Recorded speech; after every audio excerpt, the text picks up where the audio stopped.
So, we are talking about W.A.S.P. Inside the Electric Circus today. I am going to tell you up front, I'm going to try and post the reviews in order, but they were definitely recorded out of order. The first two albums, W.A.S.P. and The Last Command, those were both, those have been posted already, those were done in order. I've already recorded and planned out and was going to post Headless Children until I realized that Inside the Electric Circus actually came before that, but because of the way Cryptic Rick had originally requested them, I listened to the Headless Children before I listened to Inside the Electric Circus. So this is going to be kind of interesting from my perspective versus how everybody else is going to watch this. The Crimson Idol will be after the Headless Children because I've already got that. Still Not Black Enough. Drew apparently does not currently own a copy of it and had to hunt down and order a new copy of it, but that copy is not said to be here for about a month. So there is going to be a delay afterwards, but I do have KFD in my hands already to do a review for, so I'll probably end up doing that one out of order. And Heldorado for sure. After Heldorado, I will be taking a break from W.A.S.P. for a little bit. And then I'll do everything from 2000 afterwards, because Drew says we're good for 2000 afterwards. Okay. So, getting into this. I'm actually glad that I listened to the Headless Children before I listened to this album. I really am. Hold on, everybody. Pandora wants to say hello. Ugh. All right. Saying hello? You want everybody to give a like? You want everybody to subscribe? Yeah, hit the little bell for notifications. Drop a comment. Help the algorithm. Be incredibly cute and adorable. Come on. Yes. Okay. Alright. Now you gotta go down though. You gotta unlock. No, unlock. No, declaw.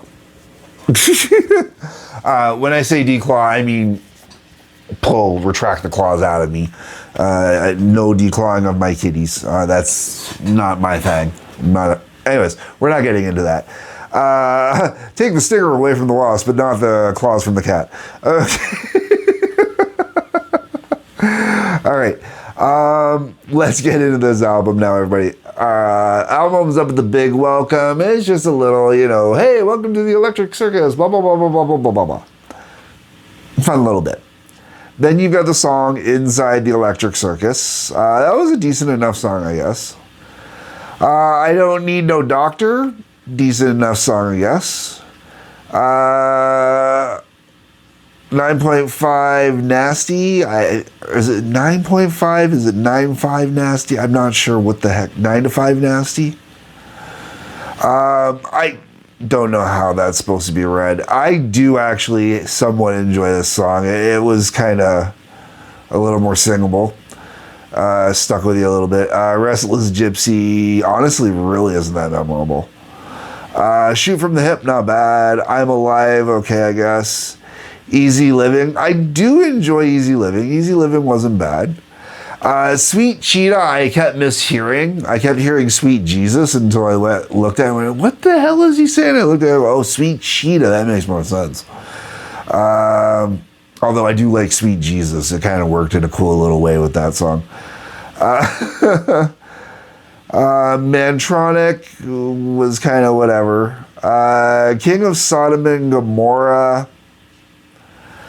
I enjoy this song while the album is playing, but I don't think about it much out of it. The Rock Rolls On, same thing.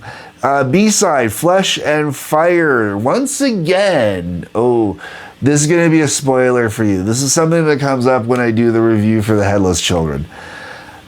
B-side, and to me, B-sides are usually kind of, I always thought of them when it's a band's B-side as a leftover or as a joke song, something you screwed around with while you're in the studio or whatnot, if you're not doing a cover, you know, like Iron Maiden, for example, has Black Bart Blues. I love Black Bart Blues. I think it's great. But, you know, it's a joke song, not a song you necessarily put on an album. When it comes to W.A.S.P, their B-sides are always really damn good. Like, Flesh and Fire probably is one of the songs I really honestly would have left on the album, and I would have pulled one of the other ones out. That being said, I actually have two versions of what I'm talking about here. Now, the other one is DB Blues, which is a joke track. You know, it's in the same vein as Black Bart Blues, not the same vein as in, you know, lyric content or anything like that. Black Bart Blues is family friendly.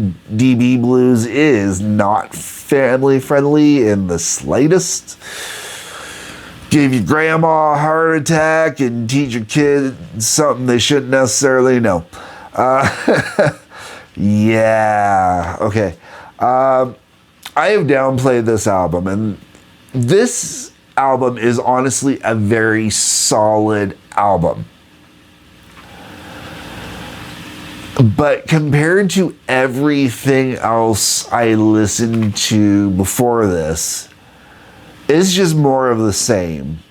And I almost want to go back and re-record my review for the Headless Children. I'm not going to. I almost want to. Because there's a legitimate flux or a hill. Like, the first W.A.S.P album, really, really good. Second one comes down a little bit. Then you got to think of this like, you know, the first going into the second hill of the roller coaster, okay?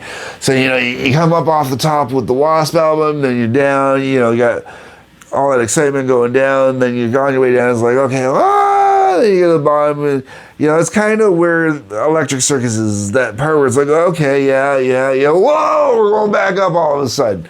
And that's kind of where Headless Children is going back up. But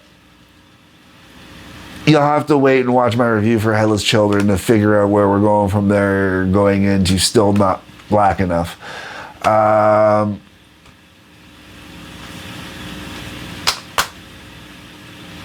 Oh, sorry, I gotta do Crimson Idol still too. Sorry. I haven't even listened to that one yet either.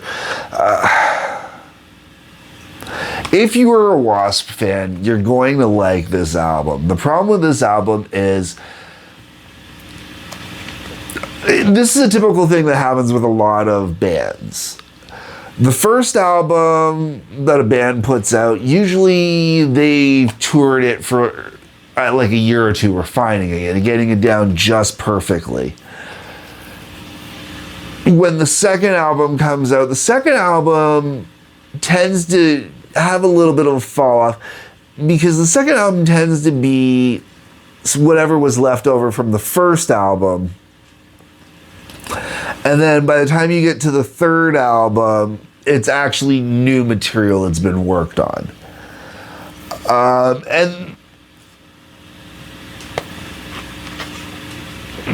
I don't think that quite falls in the case of W.A.S.P.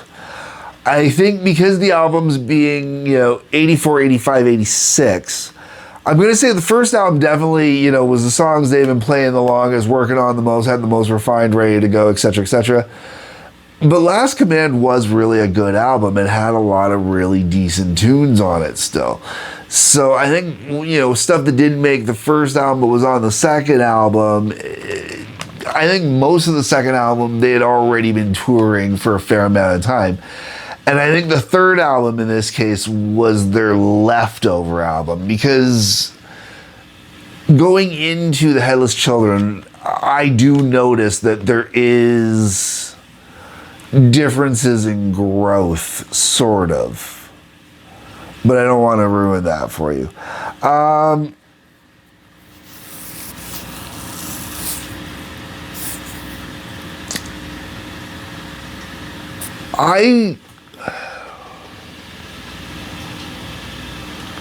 If I had been listening to W.A.S.P when W.A.S.P had come out back in the day as opposed to now, '84 would have been a little early for me buying my first album, just a little early. I wasn't quite buying my own music yet. That was, I think it was, would have been a few years after that. Would have been when I first started buying my own music. I want to say around 86, 87 is when I first started going out and buying my own music. W.A.S.P. If I had bought the first album in '84, would have loved it. If I bought this, Last Command in '85, I would have loved it. If I bought Inside the Electric Circus in '86,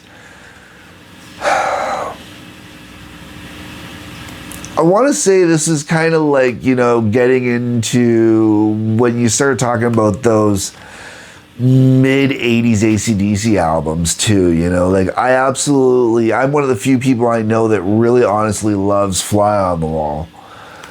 But, Blow Up Your Video, man, that thing was freaking god-awful.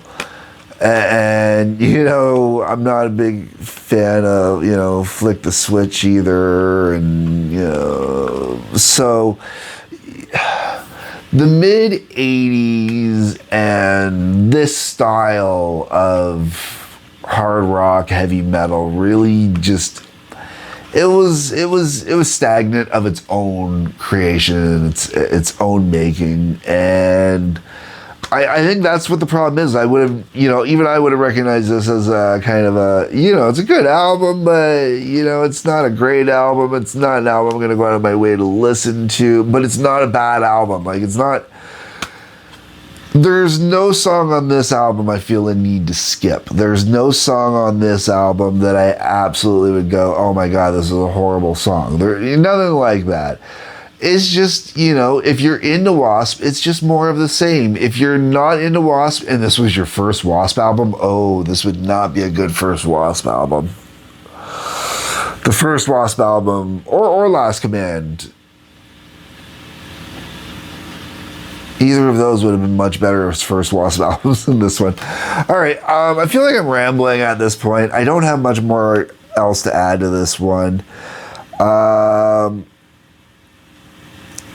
Yeah, stay tuned for the next W.A.S.P video. It'll be out right after this one. I'm going to do them back to back. So if you're watching this video the day this comes out, when it says my newest video, it should be right there.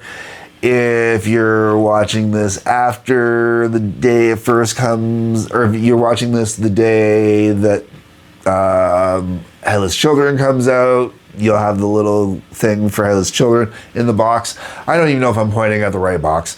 And the other box, one way or another, this is a link to Headless Children if you want to go to Headless Children after Headless Children's dropped. Okay, I'm done, folks. Drop me a comment down below. Let me know you think. Like button, subscribe button, bell for notifications. Couple links worth checking out. Peace, love, take care. Pick a box, man. Pick a box. What's in the box, man? What's in the box? What's in the box? What's in the box? It's Pandora's box.